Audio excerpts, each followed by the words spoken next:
కీర్తనలు 90వ అధ్యాయము. మొదటి వచనం.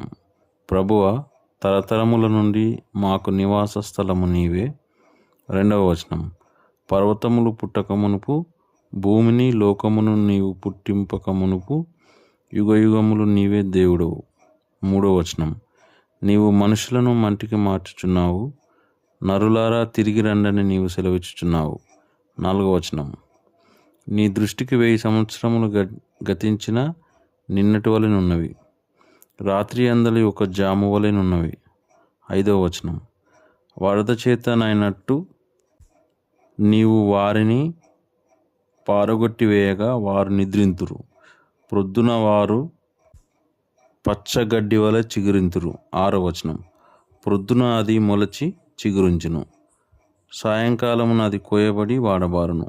ఏడవ వచనం. నీ కోపం వలన మేము క్షీణించుచున్నాము, నీ ఉగ్రతను బట్టి దిగులు పడుచున్నాము. ఎనిమిదవ వచనం.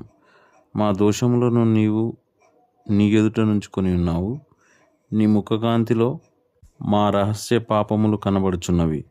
తొమ్మిదవ వచనం. నీ ఉగ్రతను భరించుచునే మా దినములన్నీ గడిపితిమి, నిట్టూర్పులు విడిచినట్టు మా జీవితకాలము జరుగుకొందుము. పదవచనం. మా ఆయుష్కాలము 70 సంవత్సరములు, అధిక బలమున్న ఎడల 80 సంవత్సరములగును. అయినను వాటి వైభవము ఆయాసమే, దుఃఖమే. అది త్వరగా గతించును, మేము ఎగిరిపోవుదుము. 11వ వచనం. నీ ఆగ్రహ బలము ఎంతో ఎవరికి తెలియను, నీకు చెందవలసిన భయము కొలది పుట్టు నీ క్రోధము ఎంతో ఎవరికి తెలియను. 12వ వచనం. మాకు జ్ఞాన హృదయమును కలుగునట్లుగా చేయుము, మా దినములు లెక్కించుటకు మాకు నేర్పుము.